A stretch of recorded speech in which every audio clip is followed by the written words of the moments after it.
There are nights when your body feels tired, but your mind refuses to rest. You lie in bed, staring at the ceiling, replaying moments from the day. Something you said hours ago, a tone someone used, a reaction that felt too quick or too slow. Your heart starts beating faster, even though nothing is happening around you. You shift positions, trying to distract yourself, but the moment your eyes close, another thought slips in. You remember a conversation from last week, a look someone gave you, an email you still haven't replied to. Before you know it, 20 minutes turn into an hour, and you're trapped in a loop of thoughts that feel louder than the silence around you. Most people experience a passing worry. But for some, the mind doesn't simply wander, it spirals. It becomes a constant narrator analyzing every detail, every emotion, every possibility. And that raises the real question. Why do some people's minds never switch off? Why does your brain act like it's stuck in a loop, even when life around you is calm? If you've ever felt like your mind is working overtime, always thinking, always questioning, always anticipating, this is not random. This is not weakness. This is your brain trying to survive in the only way it knows how. Before we understand why the brain does this, we need to understand what overthinking actually is. People often assume overthinking means thinking too much, but that's not accurate. Overthinking is not about the quantity of thoughts. It's about the quality of those thoughts and the emotional weight behind them. It's when your mind keeps returning to the same thought, the same fear, the same memory, as if it's stuck on repeat. Your brain becomes like a computer that refuses to shut down, even after you click power off. Psychologically, overthinking usually takes two main forms: rumination and worry. Rumination is when your mind is trapped in the past. You replay things you said. You analyze mistakes you think you made. You dissect memories that can't be changed. You ask yourself, why did I say that? Or what if they misunderstood me? It's a desperate attempt to rewrite a moment that already happened, a moment your brain refuses to let go of. Rumination is emotional editing, but no matter how many times you replay the scene, the outcome stays the same and the relief never comes. On the other side is worry, which is your brain jumping into the future. Worry is rehearsing every possible disaster, imagining everything that could go wrong, preparing for threats that may not even exist. You picture worst-case scenarios, not because you want drama, but because your brain believes that imagining danger will somehow protect you from being blindsided. Worry sounds like, what if I fail? What if something bad happens? What if this goes wrong? It's your mind trying to predict pain before it arrives, as if being mentally prepared will soften the blow. What connects both rumination and worry is that your brain gets stuck in problem-solving mode, even when there isn't a real problem to solve. This is why overthinking feels exhausting. You're using mental energy to fight invisible battles. Your brain is constantly preparing you, protecting you, scanning your memories and your future for anything that might hurt you. Overthinking is not overthinking, it's overprotecting. To understand why this happens, we have to look at what's going on inside the brain. Overthinking is not just emotional, it's deeply biological. There are three major parts of the brain that play a role in this cycle, and together, they create the storm inside your mind. The first is the amygdala, the brain's alarm system. It's responsible for detecting danger, triggering fear, and activating the fight or flight response. For overthinkers, the amygdala is often hyperactive. This means it reacts too quickly, too intensely, and sometimes even in situations where there is no real threat. Your brain begins scanning constantly, trying to protect you from rejection, embarrassment, criticism, or failure. Even neutral situations feel like signals of possible danger. A message that takes too long to receive a reply, someone's change in tone, a look you can't quite interpret, your amygdala amplifies them all. This is why overthinking can feel physical. Your heart races, your stomach tightens, your body reacts as if something bad is happening, even when the danger is imagined. The second part of the brain involved is the prefrontal cortex, the logical, calming part of the mind that helps regulate emotions, make rational decisions, and shut down unnecessary fear. For overthinkers, this part tends to be underactive during stress or emotional triggers. When the amygdala is screaming, the prefrontal cortex becomes too quiet, almost as if your brain loses its ability to talk itself down. The part of you that knows you're okay gets overshadowed by the part of you that believes something is wrong. It becomes difficult to calm your thoughts or see things clearly because the emotional part of your brain is overpowering the logical part.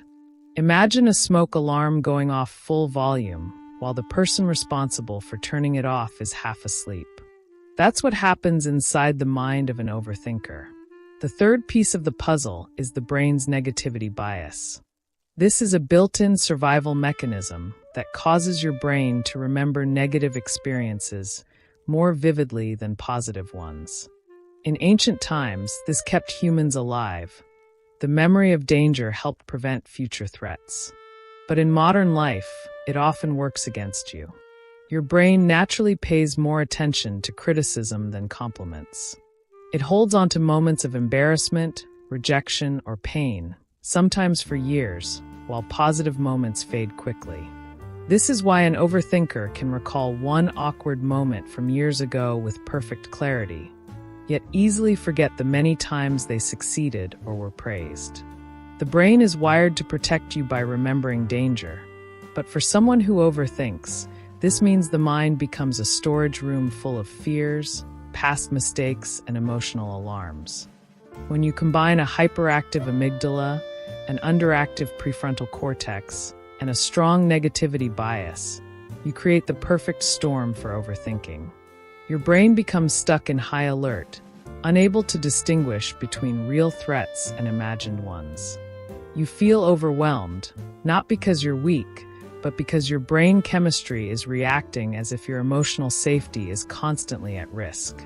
This is why overthinking is not a personality issue. It is a neurological response shaped by your past, your environment, and your emotional history. If your brain feels like it never stops talking, never stops worrying, never stops searching for danger, it's not because you're broken. It's because your mind has been trained to stay alert, to stay aware, to keep you safe. And now, understanding the science behind it is the first step toward taking back control. To truly understand why overthinking takes root so deeply, we have to go backwards, far beyond adulthood, far beyond relationships, careers, and responsibilities. Overthinking rarely begins in the present. It begins in the early emotional blueprint of your life.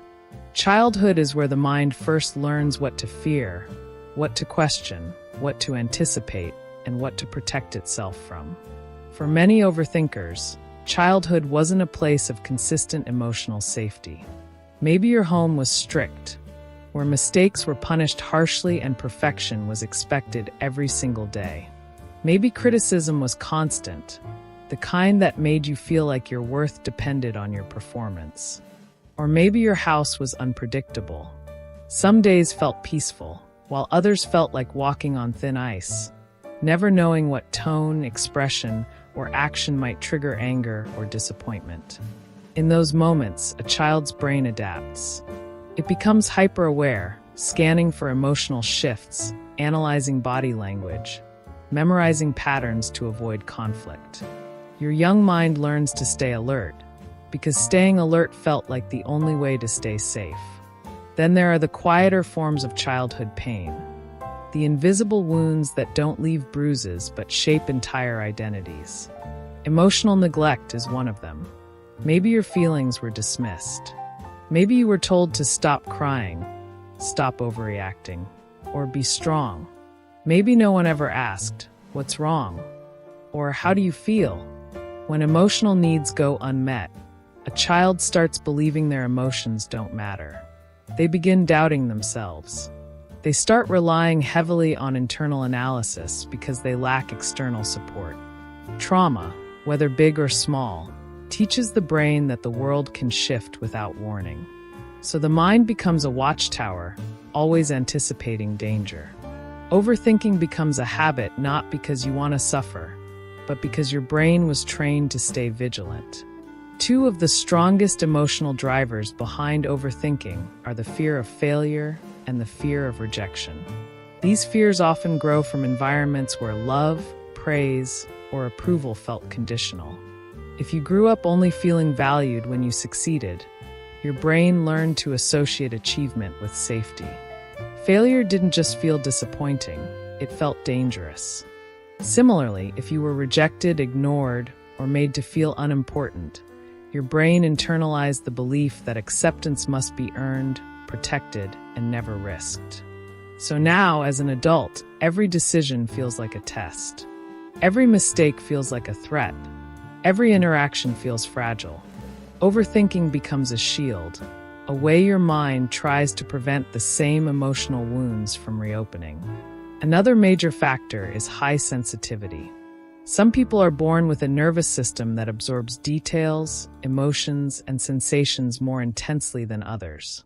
These individuals are deep processors. They think, feel, and observe on a level that is often misunderstood.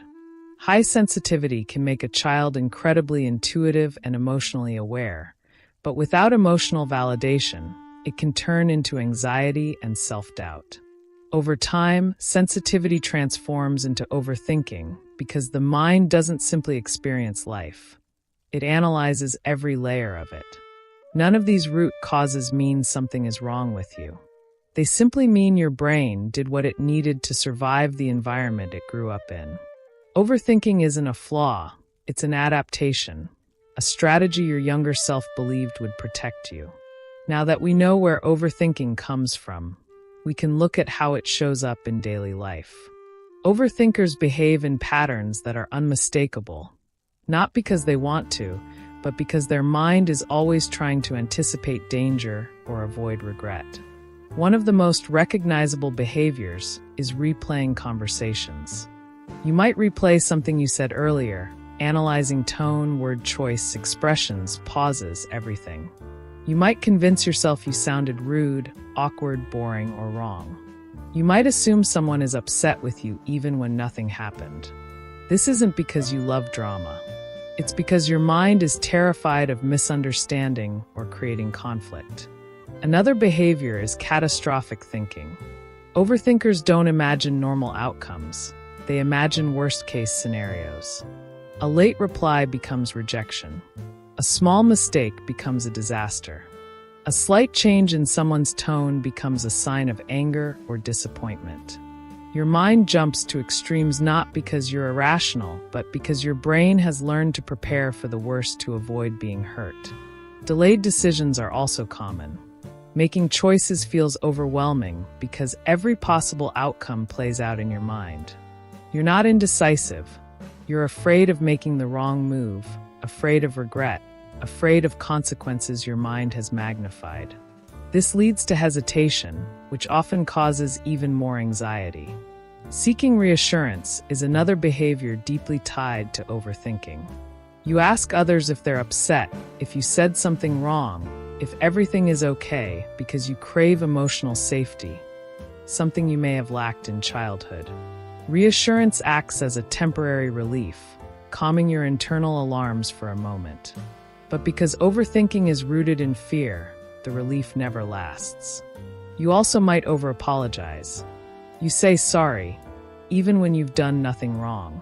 You apologize for existing, for taking up space, for having feelings. Over-apologizing is a way of saying, please don't misunderstand me. Please don't leave. Please don't be upset. It is fear disguised as politeness. One of the most exhausting traits is mental simulation. Before making any move, your brain runs through endless possible outcomes. What if this happens? What if that happens? What if I'm wrong? What if I regret it? You try to predict every possible future, even though most of those futures will never happen. These behaviors are not signs of weakness. They are signs of a mind that learned to survive through constant awareness and emotional vigilance. But beneath all these behaviors lie deeper internal battles. conflicts inside the mind that most overthinkers never voice. One of these battles is the conflict between the need for control and the fear of making mistakes. Overthinkers crave control because control feels like safety. If you can predict everything, maybe you can prevent pain. But at the same time, you fear making any mistake because mistakes feel catastrophic, even though they're normal. This creates a painful loop. You want to control everything, but you're terrified of getting things wrong, so you overthink until your mind shuts down. Another internal battle is the attempt to avoid pain by predicting it. Overthinking is often the mind's attempt to stay one step ahead of emotional hurt. If you imagine the worst, maybe you can prepare for it. Maybe you won't feel blindsided. Maybe you won't feel the same hurt you felt long ago. But this preparation becomes torment. You end up experiencing emotional pain twice. Once in your imagination and once in reality, even if reality is not painful at all. The mind convinces itself that imagining pain will protect you, but all it does is exhaust you. The last internal battle is identity. Overthinkers often grow up being the careful one, the responsible one, the one who never caused trouble. Over time, this becomes part of your identity. You start believing you must be perfect to be loved. You must be cautious to be safe. You must avoid mistakes at all costs. Your sense of self becomes tied to your ability to prevent things from going wrong. This is why overthinking feels like survival, because in your mind, it's tied to your worth. But here's the part most people never acknowledge. Beneath all the struggle, overthinkers have profound strengths. The same qualities that create overthinking also create capability, sensitivity, and depth. One of the greatest strengths is empathy. Overthinkers feel deeply. You sense emotions, moods, and unspoken signals that others overlook. You understand people in ways many can't. This empathy makes you caring, intuitive, and emotionally intelligent.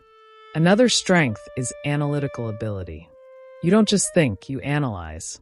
You see patterns, connections, and details that others miss. This makes you a strong problem solver and a deep thinker. You can break down complex situations and understand the underlying dynamics. Overthinkers also tend to be highly creative. The same imagination that creates worries can create ideas, stories, solutions, and insights. Creativity is simply emotional depth expressed outward. And then there's attention to detail. Overthinkers notice everything, from tone and energy to subtle changes in behavior. This makes you thoughtful, precise, and incredibly aware. These strengths are not accidents. They exist because your mind learned to process the world deeply. The key is learning how to use them without letting them hurt you. But despite these strengths, overthinking takes a toll. It affects every area of life. Decision paralysis is one of the first consequences. When your brain generates too many possibilities, action becomes impossible. Opportunities pass, not because you don't want them, but because the fear of choosing wrong overwhelms you. Burnout follows. When your mind is always on, always analyzing, always anticipating, you become mentally drained. Even on calm days, your brain keeps running, and this constant activity exhausts your emotional and physical energy. Emotional exhaustion becomes a daily reality. You feel tired not just physically, but mentally and emotionally. You're drained from carrying thoughts that never end. Relationships become strained. You analyze every message, every tone, every interaction. You seek reassurance. You assume the worst. Not because you don't trust people, but because you don't trust your mind's ability to interpret things correctly. And over time, overthinking damages your self-esteem. The constant self-doubt, the endless second-guessing, the repeated internal criticism slowly convince you that you're the problem. You begin to feel like you're not enough, even when you are more than enough. But this is where transformation begins. Overthinking can be reduced slowly, gently, through psychological shifts. One of the first is cognitive reframing.